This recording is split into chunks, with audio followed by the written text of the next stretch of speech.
तो हमने RH criteria में क्या डिस्कस किया था? आरएच क्राइटेरिया में हमने देखा था कि जो सिस्टम होता है वो कब स्टेबल होता है, कब अनस्टेबल होता है और कब मार्जिनल स्टेबल होता है। तो आरएच क्राइटेरिया में हम लोग बेसिकली सिस्टम की जो स्टेबिलिटी होती है उसकी हम लोग एनालिसिस करते हैं। हम लोग आरएच क्राइटेरिया में बेसिकली करे क्या थे? आरएच क्राइटेरिया में हमने ऑब्टेन करे थे कैरेक्टरिस्टिक इक्वेशन, और वो जो कैरेक्टरिस्टिक इक्वेशन है उसके हेल्प से हमने टैबुलेट किया था आरएच टेबल।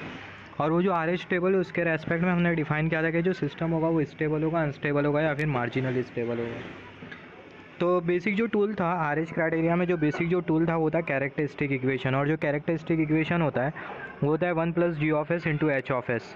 तो जो कैरेक्टरिस्टिक इक्वेशन है जिसका यूज़ करते हुए हमने बनाया था आरएच टेबल, और वो आरएच टेबल के रेस्पेक्ट में हमने डिफाइन किया था सिस्टम स्टेबल होता है, अनस्टेबल होता है, फिर मार्जिनल स्टेबल होता है। और ये जो कैरेक्टरिस्टिक इक्वेशन होता है ये हमें क्या देता है? ये हमें देता है poles of close loop transfer function, या फिर बोल सकते हैं root of close loop transfer function. तो यहाँ पर अगर हम लोग देखें, जब हमने आरएच क्राइटेरिया कंसिडर किया था तो उसमें हमने सिस्टम की स्टेबिलिटी की एनालिसिस करी थी, और स्टेबिलिटी की जो एनालिसिस होती है वो हमेशा डिफाइन होती है क्लोज लूप ट्रांसफ़र फंक्शन के लिए, या फिर बोल सकते हैं क्लोज लूप सिस्टम के लिए। अगर हमारे पास अगर ओपन लूप ट्रांसफ़र फंक्शन होता है, या फिर बोल सकते हैं अगर हमारे पास अगर ओपन लूप सिस्टम होता है, तो उस केस में सिस्टम की जो स्टेबिलिटी होगी उसकी हम लोग एनालिसिस नहीं कर पाएंगे। तो जो क्लोज लूप सिस्टम होता है, या फिर हम लोग बोल सकते हैं जो क्लोज लूप ट्रांसफ़र फंक्शन होता है, उसी के लिए हम लोग स्टेबिलिटी की एनालिसिस कर पाते हैं। तो यहाँ पर अगर हम लोग देखें, जब हम लोग सिस्टम की स्टेबिलिटी की एनालिसिस करेंगे बोडे प्लॉट के हेल्प से, या फिर बोल सकते हैं बोडे प्लॉट टेक्निक से, रूट लोकस टेक्निक से और नाइक्विस्ट प्लॉट टेक्निक से, जब हम लोग सिस्टम की स्टेबिलिटी की एनालिसिस करेंगे तो उस केस में हम लोग कंसिडर करेंगे ओपन लूप ट्रांसफ़र फंक्शन। तो यहाँ पर अभी ओपन लूप ट्रांसफ़र फंक्शन की क्या रिक्वायरमेंट है? जैसे कि हमने डिस्कस किया था, जो सिस्टम की जो स्टेबिलिटी होती है उसकी हम लोग एनालिसिस करते हैं सिर्फ क्लोज लूप ट्रांसफ़र फंक्शन के लिए। तो जब हम लोग ये तीनों टेक्निक के हेल्प से जब हम लोग सिस्टम की स्टेबिलिटी की एनालिसिस करेंगे तो हम लोग ओपन लूप ट्रांसफ़र फंक्शन क्यों कंसिडर करेंगे? तो ये जो ओपन लूप ट्रांसफ़र फंक्शन होता है बेसिकली ये की होता है, हम लोग बोल सकते हैं सिर्फ चाबी है, बाकी जो एनालिसिस होगी वो क्लोज लूप ट्रांसफ़र फंक्शन की ही होगी। तो जब एनालिसिस हम लोग क्लोज लूप ट्रांसफ़र फंक्शन की करेंगे ये तीनों टेक्निक के हेल्प से, तो ओपन लूप ट्रांसफ़र फंक्शन का फिर क्या काम ही क्या है? जैसे कि मैंने बोला, जो ओपन लूप ट्रांसफ़र फंक्शन है वो चाबी है, ये की है की, और जो एनालिसिस होगी वो एक्चुअल में क्लोज लूप ट्रांसफ़र फंक्शन की होगी। तो यहाँ पर ये जो ओपन लूप ट्रांसफ़र फंक्शन है उसको हम लोग काय के लिए कंसिडर करते हैं, इसके बारे में हम लोग बाद में डिस्कस करेंगे। ओपन लूप ट्रांसफ़र फंक्शन की रिक्वायरमेंट क्या है? तो रूट लोकस स्टार्ट करने से पहला हम लोग बेसिक चीज़ों के बारे में जान लेते हैं, जैसे कि मतलब रूट का मतलब क्या होता है, लोकस का मतलब क्या होता है। तो एकदम सिंपल तरीके से जो रूट लोकस होगा उसको हम लोग पहला डिफाइन करेंगे। तो यहाँ पर अगर हम लोग देखें रूट का मतलब क्या होता है, रूट का मतलब होता है पोल, पोल किसके? क्लोज लूप ट्रांसफ़र फंक्शन का पोल। और लोकस का मतलब क्या होता है? लोकस का मतलब होता है पाथ। फॉर एग्जाम्पल एक सिंपल सा एग्जाम्पल हम लोग एज्यूम कर लेते हैं, जैसे कि मैंने बोला रूट का मतलब होता है पोल, और पोल किसके? क्लोज लूप ट्रांसफ़र फंक्शन के पोल, और लोकस का मतलब होता है पाथ। तो फॉर एग्जाम्पल हमने यहाँ पर एग्जाम्पल एज्यूम किया, -a पर हमें एक पोल मिला, -b पर हमें एक पोल मिला, और -c पर हमें एक पोल मिला। मतलब -a पर हमने एक पोल को प्लॉट किया, मतलब रूट को प्लॉट किया, -b पर हमने रूट को प्लॉट किया, फिर उसके बाद -c पर हमने रूट को प्लॉट किया। तो यहाँ पर अगर हम लोग देखें ये तीनों पोल जो है यहाँ पर हमने जो कंसिडर किया -a, -b और -c पर, अगर हम लोग ये तीनों पोल को अगर हम लोग कनेक्ट करें एक पाथ के थ्रू, तो यहाँ पर अगर हम लोग देखें जो पाथ है यहाँ पर हमने कंसिडर किया ये पाथ, और ये जो पाथ है जो कि हमें ये कर्सर इंडिकेट कर रहा है ये पाथ है। तो ये जो पाथ है ये पोल को कनेक्ट कर रहा है, और ये जो पाथ है इसको हम लोग बेसिकली बोलते हैं लोकस। तो ये जो लोकस है वो किसको कनेक्ट कर रहा है? जो लोकस है वो रूट को कनेक्ट कर रहा है, हैंस ये जो टेक्निक होती है इसको हम लोग बोलते हैं रूट लोकस टेक्निक।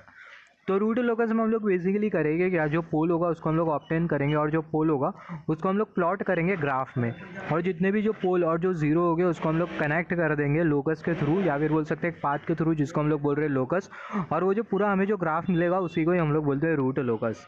तो यहाँ पर हमने समझा रूट लोकस का मतलब क्या होता है। रूट लोकस मतलब पाथ ऑफ अ रूट, या फिर बोल सकते हैं पाथ ऑफ द पोल, या फिर बोल सकते हैं लोकस ऑफ द पोल। तो यहाँ पर हमने एक सिंपल सा एग्जांपल एज्यूम किया, क्लोज लूप ट्रांसफ़र फंक्शन हमने कंसिडर किया 1/s प्लस के। ये जो न्यूमरेटर होता है वो हमें इंडिकेट करता है जीरो, और जो डिनोमिनेटर होता है वो हमें इंडिकेट करता है पोल। तो यहाँ पर अगर हम लोग s प्लस के अगर इसको हम लोग जीरो के साथ इक्वेट करें तो उस केस में हमें मिल जाएगा पोल। तो जो पोल होगा s = -k। तो यहाँ पर अगर हम लोग देखें, यहाँ पर हमने s प्लस के इसको जीरो से इक्वेट किया तो हमें मिल जाता है s = -k। तो यहाँ से हम लोग बोल सकते हैं माइनस के और यहाँ पर एस। तो जब के की वैल्यू 0 होती है तो उस केस में जो पोल होता है वो होता है 0। जब के की वैल्यू 1 होती है तो उस केस में जो पोल होता है वो होता है -1। और जब के की वैल्यू 2 होती है तो उस केस में जो पोल होता है वो होता है -2। और सिमिलरली जब के इन्फाइनाइट होता है तो उस केस में जो पोल होता है वो होता है माइनस इन्फाइनाइट। तो अभी इसको हम लोग प्लॉट करेंगे ग्राफ में। यहाँ पर ये जो वाई एक्सिस है वो हमें इंडिकेट कर रही है इमेजिनरी एक्सिस, और जो एक्स एक्सिस है वो हमें इंडिकेट कर रही है रियल एक्सिस। तो -1 पर हमने एक पोल कंसीडर किया, -2 पर हमने एक पोल कंसीडर किया। तो यहाँ पर अगर हम लोग देखें जो पोल हमने जो ड्रॉ किया है जिसको हम लोग रूट भी बोल सकते हैं, तो जो रूट होगा इसको हम लोग कनेक्ट कर देंगे। जो शेडेड लाइन है वो हमें इंडिकेट कर रही है कि जो रूट है उसको हम लोग कनेक्ट कर रहे हैं। यहाँ पर हम लोग देख सकते हैं जो सेम ग्राफ है उसको हमने यहाँ पर कंसीडर किया। -1 पर हमने एक प्लॉट कंसीडर किया, पोल कंसीडर किया। -2 पर हमने पोल कंसीडर किया। ऐसा हमें माइनस इन्फिनिटी तक के कंसीडर करना होगा, मगर जस्ट फॉर एन एग्जांपल यहाँ पर हमने कंसीडर किया -1 पर एक पोल, -2 पर हमने एक पोल कंसीडर किया। और ये जो पोल हो गए या फिर बोल सकते हैं जो रूट हो गए इसको अभी हम लोग कनेक्ट कर देंगे कुछ इस तरीके से पाथ के थ्रू। तो यहाँ पर अगर हम लोग देखें, अगर हम लोग ये पोल को अगर हम लोग कनेक्ट करते हैं तो उस केस में हमें मिल जाएगा रूट लोकस। यहाँ पर ये जो शेडेड लाइन है वो हमें इंडिकेट कर रही है लोकस, और ये जो लोकस है वो पोल को कनेक्ट कर रहा है या फिर बोल सकते हैं रूट को कनेक्ट कर रहा है। हैंस ये जो पूरा जो ग्राफ है इसी को ही हम लोग बोलेंगे रूट लोकस। तो यहाँ पर अगर हम लोग देखें, यहाँ पर हमें मिल गया रूट लोकस। यहाँ पर अगर हम लोग ये रूट लोकस को देखें तो हमें क्या लगता है कि जो सिस्टम होगा वो स्टेबल होगा, अनस्टेबल होगा या फिर मार्जिनल स्टेबल होगा। यहाँ पर हमने कंसीडर किया LHS, यहाँ पर हमने कंसीडर किया RHS। अगर LHS में अगर पोल लाई कर रहे होते हैं तो उस केस में जो सिस्टम होता है वो स्टेबल होता है। अगर RHS में पोल अगर लाई कर रहे होते हैं तो उस केस में जो सिस्टम होता है वो अनस्टेबल होता है। तो अगर हम लोग देखें सारे के सारे जो पोल जो लाई कर रहे हैं, सारे के सारे जो रूट जो लाई कर रहे हैं वो LHS में लाई कर रहे हैं। एक भी पोल RHS में नहीं है और एक भी पोल इमेजिनरी एक्सिस पर नहीं है। हैंस ये जो सिस्टम होगा वो स्टेबल होगा, या फिर बोल सकते हैं जिस भी सिस्टम का ये रूट लोकस होगा वो जो सिस्टम होगा वो स्टेबल होगा। क्योंकि अगर एक भी पोल अगर इमेजिनरी एक्सिस पर आ जाता तो सिस्टम मार्जिनल स्टेबल होता। अगर एक भी पोल अगर RHS में आ जाता तो सिस्टम अनस्टेबल हो जाता। मगर एक भी पोल RHS में नहीं लाई कर रहा है और एक भी पोल इमेजिनरी एक्सिस पर लाई नहीं कर रहा है। हैंस जो सिस्टम होगा वो स्टेबल सिस्टम होगा, क्योंकि सारे के सारे जो पोल है वो LHS में लाई कर रहे हैं। हमें पता है, हमने RH क्राइटेरिया में डिस्कस किया है, अगर क्लोज लूप ट्रांसफ़र फंक्शन के पोल अगर LHS में लाई करते हैं तो उस केस में जो सिस्टम होता है वो स्टेबल होता है। अगर क्लोज लूप ट्रांसफ़र फंक्शन के पोल अगर RHS में लाई करते हैं तो उस केस में जो सिस्टम होता है वो अनस्टेबल होता है। अगर पोल अगर इमेजिनरी एक्सिस पर लाई करते हैं तो उस केस में जो सिस्टम होता है वो मार्जिनल स्टेबल होता है। तो हम लोग रूट लोकस में हम लोग करेंगे क्या, सबसे पहला जो क्लोज लूप ट्रांसफ़र फंक्शन होगा उसके हेल्प से हम लोग फाइंड आउट करेंगे पोल और ज़ीरो, और जितने भी जो पोल और जो ज़ीरो के उसको हम लोग कनेक्ट कर देंगे लोकस के हेल्प से। हमें मिल जाएगा रूट लोकस। ये लोकस कुछ नहीं होता है, लोकस वो पाथ होता है जिसको हम लोग ड्रॉ करते हैं पोल और ज़ीरो के बीच में, जैसे कि हमने डिस्कस किया। तो हमें मिल जाएगा रूट लोकस, और वो जो रूट लोकस होगा उसको देखते हुए हम लोग सिस्टम की जो स्टेबिलिटी है उस पर हम लोग कमेंट कर सकते हैं कि जो सिस्टम होगा वो स्टेबल होगा, अनस्टेबल होगा या फिर मार्जिनल स्टेबल सिस्टम होगा। तो जैसे ही हम लोग कंसेप्ट आगे प्रोसीड करते जाएंगे तो उस केस में जो रूट लोकस होगा वो हमें समझ में आते जाएगा। तो यहाँ पर अगर हम लोग देखें, जैसे कि हमने डिस्कस किया था RH क्राइटेरिया में, हमने डिस्कस किया था कि जो सिस्टम होगा वो कभी स्टेबल होगा और कभी अनस्टेबल होगा। RH क्राइटेरिया हमें बताता है सिस्टम स्टेबल कब होता है और सिस्टम अनस्टेबल कब होता है और सिस्टम मार्जिनल स्टेबल कब होता है। अगर फर्स्ट कॉलम के अगर एक भी एलिमेंट में अगर साइन चेंज नहीं होता है, मतलब फर्स्ट कॉलम में अगर साइन चेंज अगर 0 होता है तो उस केस में जो सिस्टम होगा वो स्टेबल होगा। अगर फर्स्ट कॉलम में अगर साइन चेंज अगर एग्जिस्ट करता है तो उस केस में जो सिस्टम होगा वो अनस्टेबल होगा। सिमिलरली अगर हम लोग RH टेबल कंसिडर करें और RH टेबल में अगर हमें रो ऑफ 0 मिल रही है और हमें एक भी साइन चेंज नहीं मिल रहा है तो उस केस में जो सिस्टम होगा वो मार्जिनल स्टेबल होगा। तो जो RH क्राइटेरिया होता है वो हमें एब्सोल्यूट स्टेबिलिटी बताता है, सिस्टम स्टेबल रहेगा हाँ या नहीं, सिस्टम अनस्टेबल रहेगा हाँ या नहीं, सिस्टम मार्जिनल स्टेबल रहेगा हाँ या नहीं। तो जो RH क्राइटेरिया होता है वो हमें बताता है सिस्टम की एब्सोल्यूट स्टेबिलिटी, जो कि हमने डिस्कस किया था RH क्राइटेरिया के कॉन्सेप्ट में। मगर जो रूट लोकस होता है वो हमें इंडिकेट करता है सिस्टम की रिलेटिव स्टेबिलिटी। मतलब रूट लोकस के हेल्प से हम लोग ये तो फाइंड आउट कर पाएंगे सिस्टम स्टेबल है, सिस्टम अनस्टेबल है या फिर सिस्टम मार्जिनल स्टेबल है। हम लोग ये भी फाइंड आउट कर पाएंगे के की कौन सी वैल्यू के लिए सिस्टम स्टेबल होगा, के की कौन सी वैल्यू के लिए सिस्टम अनस्टेबल होगा, के की कौन सी वैल्यू के लिए सिस्टम मार्जिनल स्टेबल होगा। हम लोग ये भी बता सकते हैं कि जो सिस्टम होगा वो अपना अंडर डैम्प नेचर शो कब करेगा, सिस्टम कब अपना क्रिटिकली डैम्प नेचर शो करेगा, सिस्टम कब अपना ओवर डैम्प नेचर शो करेगा, सिस्टम कब अपना अनडैम्प नेचर शो करेगा। के की कौन सी ऐसी वैल्यू होगी जब सिस्टम मार्जिनल स्टेबल होगा, के की कौन सी ऐसी वैल्यू होगी जब system under damp nature show करेगा, के की कौन सी ऐसी वैल्यू होगी जब system over damp nature show करेगा, के की कौन सी ऐसी वैल्यू होगी जब सिस्टम अनडैम्प नेचर शो करेगा। तो ये सभी हम लोग फाइंड आउट कर सकते हैं, हम लोग कंक्लूड कर सकते हैं रूट लोकस के हेल्प से। तो यहाँ पर अगर हम लोग देखें, जैसे कि हमने डिस्कस किया सारी चीज़ हम लोग कैसा कंक्लूड कर सकते हैं। तो यहाँ पर हमने एक एग्जांपल कंसीडर किया है, यहाँ पर हमने एक रूट लोकस बनाया, यहाँ पर हमने एक सिस्टम का रूट लोकस बनाया। यहाँ पर जो वाई एक्सिस होती है वो इमेजिनरी एक्सिस होती है और जो एक्स एक्सिस होती है वो होती है रियल एक्सिस। तो अगर हम लोग देखें पोल अगर यहाँ पर अगर लाया कर रहे हो तो उस केस में जो सिस्टम होता है वो क्रिटिकली डैम्प होता है, सिस्टम अपना क्रिटिकली डैम्प नेचर शो करता है। सिमिलरली अगर पोल अगर यहाँ पर लाया कर रहे हो तो उस केस में जो सिस्टम होता है वो अपना ओवर डैम्प नेचर शो करता है। सिमिलरली पोल्स अगर कॉम्प्लेक्स कॉन्जुगेट पैर में हो तो जो सिस्टम होता है वो अपना अंडर डैम्प नेचर शो करता है। पोल्स अगर इमेजिनरी एक्सिस पर लाया कर रहे हो तो उस केस में जो सिस्टम होता है वो अनडैम्प होता है। सिमिलरली पोल्स अगर RHS में अगर लाया कर रहे हो तो उस केस में जो सिस्टम होता है वो अनस्टेबल सिस्टम बन जाता है। तो कुछ इस तरीके से हम लोग बता सकते हैं कि जो सिस्टम होगा वो कब स्टेबल होगा, कब अनस्टेबल होगा, कब अंडर डैम्प होगा, कब सिस्टम का रिस्पॉन्स ओवर डैम्प होगा। सिमिलरली हम लोग ये भी बता सकते हैं कि के की किस वैल्यू के लिए सिस्टम होगा अनडैम्प, के की किस वैल्यू के लिए सिस्टम होगा अंडर डैम्प, के की किस वैल्यू के लिए सिस्टम होगा क्रिटिकली डैम्प, के की किस वैल्यू के लिए सिस्टम होगा ओवर डैम्प। तो ये सब चीज़ें हम लोग बता सकते हैं रूट लोकस के हेल्प से। तो जब हम लोग आगे कंसेप्ट को प्रोसीड करेंगे तो उस केस में हम लोग ये सभी चीज़ों के बारे में बात करेंगे। तो यहाँ पर जैसे कि हमने इनिशियली डिस्कस किया था, जब हम लोग जब हमें कंसिडर करना होता है analysis close loop transfer function की, जब हम लोग एनालिसिस करेंगे तो ओपन लूप ट्रांसफ़र फंक्शन की रिक्वायरमेंट क्या है। जैसे कि मैंने बोला जो ओपन लूप ट्रांसफ़र फंक्शन है वो एक चाबी है। जैसे कि हमें पता है गाड़ी की एक चाबी होती है, चाबी से हम लोग गाड़ी को, कार को या फिर बाइक को स्टार्ट कर देते हैं। तो सिमिलरली ये जो ओपन लूप ट्रांसफ़र फंक्शन होता है वो एक चाबी है, मगर जो एनालिसिस होगी वो क्लोज लूप ट्रांसफ़र फंक्शन की ही होगी। तो ओपन लूप ट्रांसफ़र फंक्शन और क्लोज लूप ट्रांसफ़र फंक्शन दोनों के बीच में रिलेशन होता है। उससे पहले हम लोग डिस्कस कर लेते हैं कि जब क्लोज लूप ट्रांसफ़र फंक्शन की एनालिसिस करने वाले तो ओपन लूप ट्रांसफ़र फंक्शन का क्या काम है। तो यहाँ पर हमने कंसीडर किया एक सिंपल सा एग्जांपल, यहाँ पर हमने कंसीडर किया यह है क्लोज लूप कंट्रोल सिस्टम, जो ट्रांसफ़र फंक्शन है वो है के ऑफ एस और जो आउटपुट है वो है सी ऑफ एस। तो अगर हम लोग close loop transfer function consider करें तो हमें मिल जाएगा के डिवाइडेड बाय एस, ये के ऑफ एस नहीं होगा, ये के डिवाइडेड बाय एस होगा। तो हमें मिल जाएगा k divided by S denominator में 1 प्लस के डिवाइडेड बाय एस, ये जो एस होगा 1 के साथ मल्टीप्लाई हो जाएगा तो हमें मिल जाएगा k divided by S plus के, एस इक्वल टू माइनस के। सिमिलरली अगर हम लोग देखें यहाँ पर हमने कंसीडर किया एस, यहाँ पर हमने कंसीडर किया माइनस के। जब के की वैल्यू 0 होती है तो एस की वैल्यू 0 होती है, जब के की वैल्यू 1 होती है तो एस की वैल्यू होती है -1, जब के की वैल्यू 2 होती है तो एस की वैल्यू होती है -2, जब के की वैल्यू इन्फिनिटी होती है तो एस की वैल्यू होती है -इन्फिनिटी। यहाँ पर ये जो एस है वो हमें क्या इंडिकेट कर रहा है, एस हमें इंडिकेट कर रहा है पोल या फिर बोल सकते हैं रूट। तो यहाँ पर अगर हम लोग कंसीडर करें प्लॉट, अगर हम लोग ड्रॉ करें तो ये जो वाई एक्सिस है वो हमें इंडिकेट कर रही है इमेजिनरी एक्सिस और जो एक्स एक्सिस है वो हमें इंडिकेट करती है रियल एक्सिस। तो अगर हम लोग देखें -1 पर हमें एक पोल मिल रहा है जिसको हमने यहाँ पर just wait for a second, -1 पर हमें एक पोल मिल रहा है जिसको हमने यहाँ पर कंसीडर किया, -1 पर एक पोल, -2 पर हमें एक पोल मिल रहा है। ऐसा करते करते हमें -इन्फिनिटी तक के पोल मिलेगा। तो सारे पोल को अगर हम लोग कनेक्ट करते हैं लोकस के हेल्प से तो हमें जो रूट लोकस मिलेगा वो होगा स्टेबल सिस्टम का। हमें जो रूट लोकस मिलेगा कुछ इस तरीके का मिलेगा, जितने भी जो पोल्स हो गए LHS में लाया करेंगे, RHS और इमेजिनरी एक्सिस पर एक भी पोल्स लाया नहीं करेंगे, हैंस जो सिस्टम होगा वो स्टेबल सिस्टम होगा। तो यहाँ पर ये जो रूट लोकस होगा वो स्टेबल सिस्टम का होगा, या फिर हम लोग बोल सकते हैं यहाँ पर ये जो सिस्टम रहेगा वो स्टेबल रहेगा। सिमिलरली यहाँ पर हमने एक एग्जाम्पल कंसिडर किया, क्लोज लूप सिस्टम हमने यहाँ पर कंसिडर किया और जो ट्रांसफ़र फंक्शन है वो है के डिवाइडेड बाय एस स्क्वायर।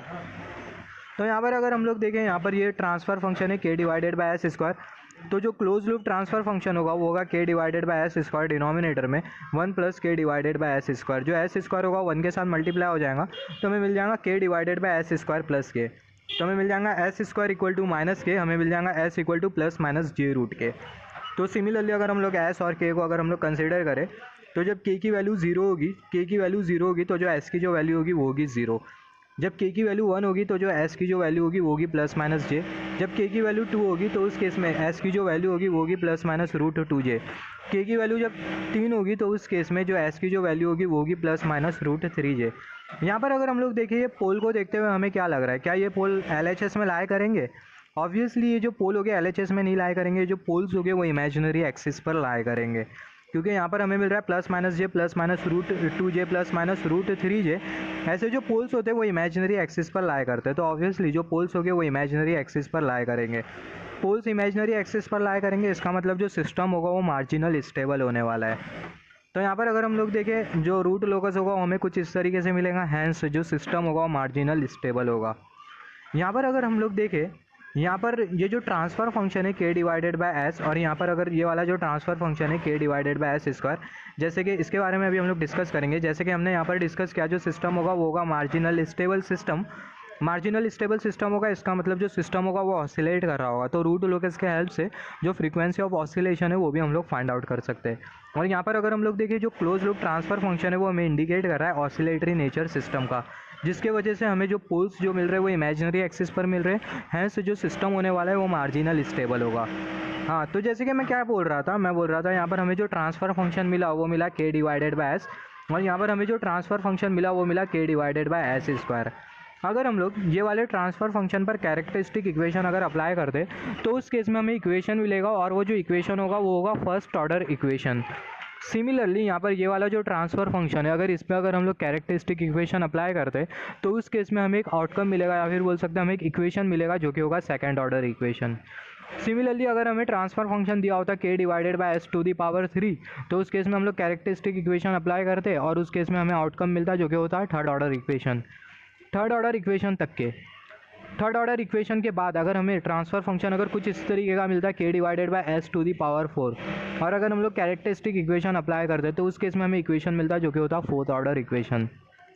तो जो थर्ड ऑर्डर इक्वेशन है, थर्ड ऑर्डर इक्वेशन तक के हम लोग जो रूट लोकस है उसको हम लोग ड्रॉ कर सकते हैं क्लोज लूप ट्रांसफ़र फंक्शन के हेल्प से। अगर थर्ड ऑर्डर इक्वेशन होता है तब तक के हम लोग डिफाइन कर सकते हैं, या फिर बोल सकते हैं हम लोग ड्रॉ कर सकते हैं, कंसीडर कर सकते हैं root locus with the help of the close loop transfer function.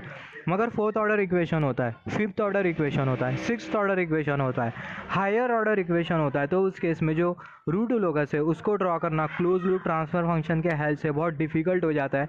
और यही रीज़न की वजह से हम लोग कंसिडर करते हैं ओपन लूप ट्रांसफ़र फंक्शन, और हम लोग एनालिसिस करते हैं क्लोज लूप ट्रांसफ़र फंक्शन की। और जो ओपन लूप ट्रांसफ़र फंक्शन होता है वो की होता है, चाबी होता है, मगर जो एनालिसिस होती है वो क्लोज लूप ट्रांसफ़र फंक्शन की ही होती है।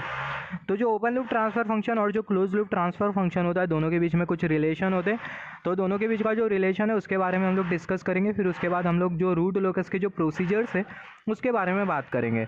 तो जो ओपन लूप ट्रांसफ़र फंक्शन और जो क्लोज लूप ट्रांसफ़र फंक्शन है दोनों के बीच का जो रिलेशन होता है बहुत सिंपल सा होता है। हम लोग एक टेबल कंसीडर करेंगे और वो टेबल के हेल्प से हम लोग कुछ सेकंड में बता सकते हैं कि ओपन लूप ट्रांसफ़र फंक्शन के पोल और ज़ीरो और क्लोज लूप ट्रांसफ़र फंक्शन के पोल और ज़ीरो दोनों के बीच का रिलेशन कैसा होता है। उससे पहले यहाँ पर हमें पता होना चाहिए, अगर हम लोग ट्रांसफ़र फंक्शन कंसीडर करें कुछ इस तरीके का s+1 s+2 divided by s+3 s+4, तो यहाँ पर ये जो s+1 s+2 s+3 s+4 इसको हम लोग क्या बोलते हैं, ये न्यूमरेटर में हमें जो टर्म जो दिखाई दे रहे हैं इसको हम लोग बेसिकली बोलते हैं ज़ीरो, और जो डिनोमिनेटर में हमें जो टर्म दिखाई दे रहे हैं उसको हम लोग बोलते हैं पोल। तो जो न्यूमरेटर में हमें जो टर्म दिखाई दे रहे हैं उसको हम लोग बोलते हैं ज़ीरो, और डिनोमिनेटर में हमें जो टर्म जो दिखाई दे रहे हैं उसको हम लोग बोलते हैं पोल। तो यहाँ पर ये जो कॉन्सेप्ट है बहुत इंपॉर्टेंट कॉन्सेप्ट है, ये आपको पता होना चाहिए, बेसिक है। न्यूमरेटर वाले टर्म को ज़ीरो और जो डिनोमिनेटर वाला जो टर्म होता है उसको हम लोग बोलते हैं पोल, जिसको मैंने यहाँ पर लिखा हूँ। तो अभी हम लोग क्या डिस्कस करेंगे, जो रिलेशन होता है ओपन लूप ट्रांसफ़र फंक्शन और जो क्लोज लूप ट्रांसफ़र फंक्शन के जो पोल्स और जो ज़ीरोज़ होते हैं। ओपन लूप ट्रांसफ़र फंक्शन का पोल और zero, close loop transfer function का जो पोल और ज़ीरो दोनों के बीच का रिलेशन होता है, जिसके बारे में अभी हम लोग बात करेंगे। तो यहाँ पर अगर हम लोग देखें relation in between open loop transfer function pole and zero and close loop transfer function pole and zero, तो यहाँ पर हमने कंसीडर किया है ओपन लूप ट्रांसफ़र फंक्शन। यहाँ पर just wait for a second, हमने यहाँ पर open loop transfer function consider किया है। तो जो ओपन लूप ट्रांसफ़र फंक्शन है वो है k into N of S divided by D of S, और ये बराबर में जी ऑफ एस के। तो यहाँ पर ये जो न्यूमरेटर होगा वो होगा ज़ीरो और जो डिनोमिनेटर होगा वो ऑब्वियसली होने वाला है पोल। जो सिस्टम है वो है यूनिटी फीडबैक सिस्टम, हैंस जो एच ऑफ एस होगा वो होगा 1। हमें पता है जो एच ऑफ एस होता है वो 1 होता है यूनिटी फीडबैक सिस्टम के लिए। तो अगर हम लोग ये जो एन ऑफ एस है और ये जो डी ऑफ एस है, अगर हम लोग ये डी ऑफ एस को अगर हम लोग ज़ीरो के साथ इक्वेट करें तो उस केस में हमें मिलेगा poles of open loop transfer function. अगर हम लोग ये एन ऑफ एस को अगर हम लोग ज़ीरो के साथ अगर हम लोग इक्वेट करें तो उस केस में हमें मिलेगा zero of open loop transfer function. D of S को ज़ीरो के साथ इक्वेट कर दो तो उस केस में हमें मिलेगा pole of open loop transfer function. N of S को ज़ीरो के साथ इक्वेट कर दो तो उस केस में हमें मिलेगा zero of open loop transfer function. तो यहाँ पर अगर हम लोग देखें, अगर आपको ये नहीं समझा तो एक एग्जांपल एज्यूम कर लेते हैं। हमने कंसीडर किया जो जीरो है वो है s+1, और ये वाले केस में जो जीरो है वो है n ऑफ s, और जो पोल है वो है s+3 मतलब d ऑफ s। तो यहाँ पर ये न्यूमरेटर हमें इंडिकेट कर रहा है जीरो और डिनोमिनेटर हमें इंडिकेट कर रहा है पोल। तो जैसे कि हमने डिस्कस किया, अगर हम लोग d ऑफ s को जीरो के साथ इक्वेट करते तो हमें मिलेगा ओपन लूप ट्रांसफर फंक्शन के पोल। मतलब s+3 को अगर हम लोग जीरो के साथ इक्वेट करते तो हमें मिलने वाला है pole of open loop transfer function. Similarly s+1 को अगर हम लोग जीरो के साथ इक्वेट करते तो उस केस में हमें क्या मिलेगा, zero of open loop transfer function. तो हम लोग वही करेंगे यहाँ पर। जैसे कि देखें n ऑफ s हमें इंडिकेट कर रहा है जीरो, और ये एग्जाम्पल में जो जीरो है वो है s+1। तो s+1 को हमने जीरो के साथ इक्वेट किया तो हमें मिला s = -3। Similarly d of s हमें इंडिकेट कर रहा है पोल, और जो पोल है वो है s+3। तो s+3 को अगर हम लोग जीरो के साथ इक्वेट करें तो हमें मिलेगा s = -3। s = -1, s = -3 हमें इंडिकेट क्या कर रहा है, s = -1 ये कुछ नहीं है, ये है zero open loop transfer function का। s = -3 ये कुछ नहीं है, ये होता है pole of open loop transfer function. यहाँ पर s = -3 ये पोल है OLTF का, और यहाँ पर ये जो -1 है वो है zero of open loop transfer function का। तो सिमिलरली जब हम लोग d ऑफ s को जीरो के साथ इक्वेट करेंगे तो उस केस में हमें मिलेगा pole of open loop transfer function, और जब हम लोग n ऑफ s को जीरो के साथ इक्वेट करेंगे तो उस केस में हमें मिलेगा zero of open loop transfer function. हमने कंसीडर किया था कैरेक्टरिस्टिक इक्वेशन। कैरेक्टरिस्टिक इक्वेशन क्या था, कैरेक्टरिस्टिक इक्वेशन था 1 + g of s into h of s = 0। यहाँ पर ये जो कैरेक्टरिस्टिक इक्वेशन है वो हमें कैसा मिलता है, अगर हम लोग close loop transfer function consider करें तो क्लोज लूप ट्रांसफर फंक्शन होता है g of s divided by 1 + g of s into h of s। अगर ये डिनोमिनेटर को अगर हम लोग जीरो के साथ इक्वेट कर दें तो उस केस में हमें मिल जाएगा 1 + g of s into h of s = 0, और इसी को ही हम लोग बोलते हैं कैरेक्टरिस्टिक इक्वेशन। और जो कैरेक्टरिस्टिक इक्वेशन होता है वो हमें क्या देता है, पोल देता है क्लोज लूप ट्रांसफर फंक्शन का। या फिर हम लोग बोल सकते हैं जो कैरेक्टरिस्टिक इक्वेशन होता है वो बराबर में होता है root of close loop transfer function के। या फिर सिंपल वर्ड में बोल सकते हैं जो क्लोज लूप, ये जो कैरेक्टरिस्टिक इक्वेशन होता है वो हमें रूट निकाल के देता है क्लोज लूप ट्रांसफर फंक्शन का, और जो रूट और जो पोल होता है दोनों का मतलब हमें पता है दोनों एक ही है। तो यहाँ पर अगर हम लोग देखें यूनिटी फीडबैक सिस्टम है, इसका मतलब जो h ऑफ s होगा वो होगा 1। तो h ऑफ s अगर 1 हो जाता है तो उस केस में हमें मिलेगा 1 + g ऑफ s = 0। यहाँ पर अगर हम लोग देखें g ऑफ s किसके बराबर में, जो g ऑफ s है वो किसके बराबर में, यहाँ पर हम लोग देख सकते हैं g ऑफ s बराबर में k × n of s divided by d of s। तो g ऑफ s के जगह हम लोग क्या पुट करेंगे, g ऑफ s के जगह हम लोग पुट कर देंगे k × n of s divided by d of s = 0। d of s को हम लोग 1 के साथ इक्वेट करेंगे तो हमें मिल जाएगा d of s plus k × n of s = 0। यहाँ पर ये वाला जो इक्वेशन है, ये वाला इक्वेशन हमें क्या निकाल के देता है, या फिर बोल सकते हैं ये वाला इक्वेशन है क्या, ये वाला इक्वेशन हमें निकाल के देगा pole of close loop transfer function. या फिर हम लोग बोल सकते हैं ये वाला जो इक्वेशन है वो हमें शो कर रहा है pole of close loop transfer function. क्यों शो कर रहा है, क्योंकि अगर हम लोग देखें ये वाला जो इक्वेशन है इसको हमने किससे ऑब्टेन किया, ये वाले इक्वेशन को हमने ये वाले इक्वेशन से ऑब्टेन किया, और ये जो इक्वेशन है 1 + g of s into h of s = 0 ये है कैरेक्टरिस्टिक इक्वेशन। कैरेक्टरिस्टिक इक्वेशन हमें क्या देता है, पोल देता है क्लोज लूप ट्रांसफर फंक्शन का, या फिर बोल सकते हैं रूट देता है क्लोज लूप ट्रांसफर फंक्शन का। तो यहाँ पर अगर ये वाले इक्वेशन को अगर हम लोग कैरेक्टरिस्टिक इक्वेशन से ऑब्टेन करते हैं और कैरेक्टरिस्टिक इक्वेशन हमें पोल देता है क्लोज लूप ट्रांसफर फंक्शन का, तो यहाँ पर ये वाला भी जो इक्वेशन होगा वो हमें देगा pole of close loop transfer function. तो यहाँ पर ये वाला जो इक्वेशन है वो है pole of close loop transfer function, जिसको हमने यहाँ पर कंसीडर किया d of s plus k × n of s = 0। तो यहाँ पर ये वाला जो इक्वेशन है वो हमें देगा pole of close loop transfer function. यहाँ पर अगर हम लोग देखें जो d ऑफ s है वो हमें क्या इंडिकेट कर रहा है, d ऑफ s है क्या, जैसे कि हमने डिस्कस किया था ये जो d ऑफ s है वो है 0 किसका, ओपन लूप ट्रांसफर फंक्शन का। ये जो d ऑफ s है वो है pole, not a 0, sorry for that. जो d ऑफ s है वो है पोल किसका, ओपन लूप ट्रांसफर फंक्शन का। और जो n ऑफ s है वो क्या है, n ऑफ s है 0 किसका, ओपन लूप ट्रांसफर फंक्शन का। तो n ऑफ s 0 है ओपन लूप ट्रांसफर फंक्शन का, और जो d ऑफ s है वो है पोल ओपन लूप ट्रांसफर फंक्शन का। तो जो d ऑफ s है वो है पोल ओपन लूप ट्रांसफर फंक्शन का, और जो n ऑफ s है वो है 0 ओपन लूप ट्रांसफर फंक्शन का। मतलब जो क्लोज लूप ट्रांसफर फंक्शन का जो पोल है वो ओपन लूप ट्रांसफर फंक्शन के पोल और ओपन लूप ट्रांसफर फंक्शन के 0 का फंक्शन है। तो हम लोग बोल सकते हैं जो पोल होता है क्लोज लूप ट्रांसफर फंक्शन का वो फंक्शन होता है पोल और 0 का, किसके, ओपन लूप ट्रांसफर फंक्शन के। तो यहाँ पर ये जो रिलेशन है इसको याद करने की, इसको मेमोराइज़ करने की एकदम सिंपल सी ट्रिक है। मैं आपको टेबल बताऊँगा और वो टेबल के हेल्प से आप सेकेंड्स में बता सकते हैं कि क्लोज लूप ट्रांसफर फंक्शन का पोल और ओपन लूप ट्रांसफर फंक्शन का जो पोल्स और जो जीरोज़ है दोनों के बीच का क्या रिलेशन है। तो यहाँ पर हमने डिस्कस किया जो क्लोज लूप ट्रांसफर फंक्शन का जो पोल होता है वो फंक्शन होता है पोल और 0 का, किसके, ओपन लूप ट्रांसफर फंक्शन के। तो यहाँ पर अगर हम लोग देखें ये वाला जो इक्वेशन है pole of close loop transfer function, उसको हमने यहाँ पर कंसीडर किया D of S plus K into N of S equal to zero, और ये जो इक्वेशन है वो हमें देगा pole of C L T F. तो यहाँ पर अगर हम लोग देखें, अगर हम लोग के को जीरो के साथ इक्वेट कर देंगे तो उस केस में क्या होगा, अगर हम लोग के को जीरो के साथ इक्वेट कर देंगे तो उस केस में ये जो के इंटू एन ऑफ एस है पूरा जीरो हो जाएगा और हमें मिलेगा D of S equal to zero. और यहाँ पर ये वाला इक्वेशन हमें क्या इंडिकेट कर रहा है, D of S equal to zero. ये इक्वेशन था क्या, ये वाला इक्वेशन था pole of C L T F. और ये डी ऑफ एस क्या है, ये जो डी ऑफ एस है वो है ओपन लूप ट्रांसफर फंक्शन का पोल।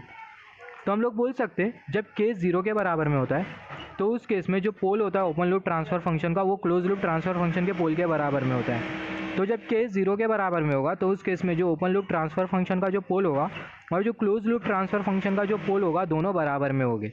कभी जब के जीरो के बराबर में होता है तो जो ए एल टी एफ के पोल और जो सी एल टी एफ के जो पोल होते हैं दोनों बराबर में होते हैं। तो इसको मेमोराइज़ करने की एक सिंपल सी ट्रिक है, वो टेबल के हेल्प से हम लोग बता सकते हैं कुछ सेकंड्स में कि ओ एल टी एफ के पोल और जो सी एल टी एफ के पोल होते हैं वो दोनों बराबर में होते हैं जब के की वैल्यू ज़ीरो होती है। तो सिमिलरली जब के की वैल्यू इन्फिनिटी होती है, जब के की वैल्यू इन्फिनिटी होती है तो उस केस में क्या होता है, जब के की वैल्यू इन्फिनिटी होती है तो उस केस में जो ओपन लूप ट्रांसफर फंक्शन के जो जीरोज़ होते हैं, ओपन लूप ट्रांसफर फंक्शन के जीरोज़ और जो क्लोज लूप ट्रांसफर फंक्शन के जो पोल्स होते हैं वो दोनों बराबर में होते हैं जब के की वैल्यू इनफाइनाइट होती है। तो जब के की वैल्यू इन्फिनिटी होगी तो उस केस में जो ओपन लूप ट्रांसफर फंक्शन के जीरो और क्लोज लूप ट्रांसफर फंक्शन के जो पोल्स होंगे वो दोनों बराबर में होंगे। तो ये सबको मेमोराइज़ करने की ट्रिक है।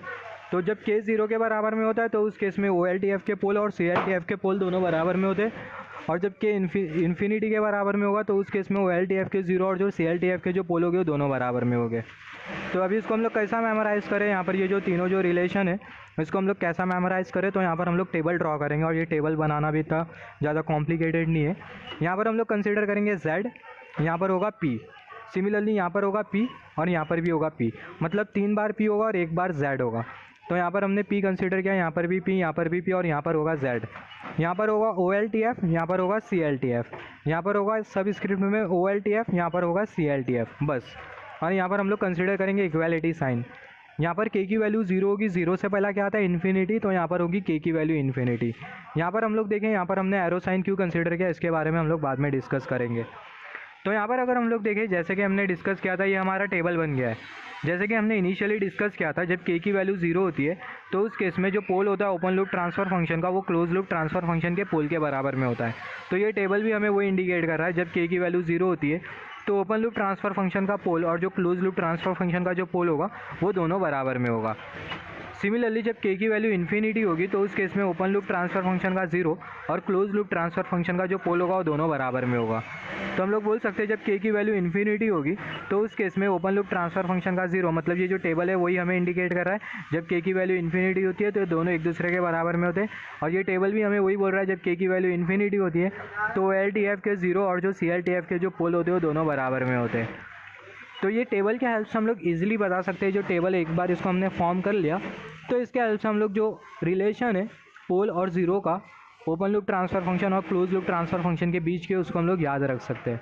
सिमिलरली यहाँ पर अगर हम लोग देखें, जैसे कि हमने डिस्कस किया था कि जो पोल होता है क्लोज लूप ट्रांसफ़र फंक्शन का वो फंक्शन होता है पोल और ज़ीरो का, किसके, ओपन लूप ट्रांसफ़र फंक्शन के। क्लोज लूप ट्रांसफ़र फंक्शन का full pole is the function of pole and zero of open loop transfer function. तो ये टेबल के हेल्प से भी हम लोग बोल सकते हैं, यहाँ पर ये जो ओपन लूप ट्रांसफ़र फंक्शन का zero, open loop transfer function का जो पोल है वो फंक्शन होता है क्लोज लूप ट्रांसफ़र फंक्शन के पोल का, जो कि हमने यहाँ पर डिस्कस किया था। CLTF का जो पोल होता है वो फंक्शन होता है pole zero open loop transfer function के। तो pole of close loop transfer function is the function of pole of open loop transfer function and zero of open loop transfer function. तो यहाँ पर हम लोग जो ये वाला जो इक्वेशन है उसको भी हम लोग इजीली मेमोराइज़ कर सकते हैं, जो रिलेशन है नॉट इक्वेशन उसको भी हम लोग मेमोराइज़ कर सकते हैं टेबल के हेल्प से।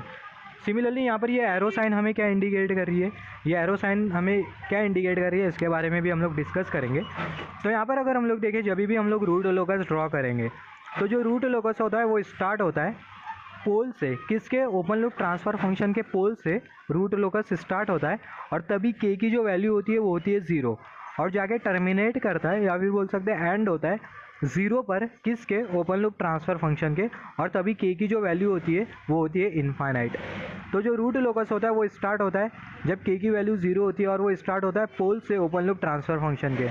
और जो रूट लोकस होता है वो एंड होता है जब के की वैल्यू इन्फिनिटी होती है और 0 पर जाके एंड होता है ओपन लूप ट्रांसफ़र फंक्शन के। तो यहाँ पर ये जो एरो साइन है वो हमें वही इंडिकेट कर रही है कि जो रूट लोकस है वो ओपन लूप ट्रांसफ़र फंक्शन के पोल से स्टार्ट होता है और के की वैल्यू 0 होती है तभी, और ओपन लूप ट्रांसफ़र फंक्शन के 0 पर जाके एंड होता है तभी जो के की जो वैल्यू होती है वो इन्फिनिटी होती है। तो ये जो टेबल है इसका बहुत बड़ा रोल है अगर हमें रिलेशन समझना है पोल्स एंड जीरोज़ के बीच का open loop transfer function and close loop transfer function के। तो उस केस में टेबल के हेल्प से हम लोग दोनों के बीच का जो रिलेशन है उसको हम लोग ईजिली डिफाइन कर सकते हैं।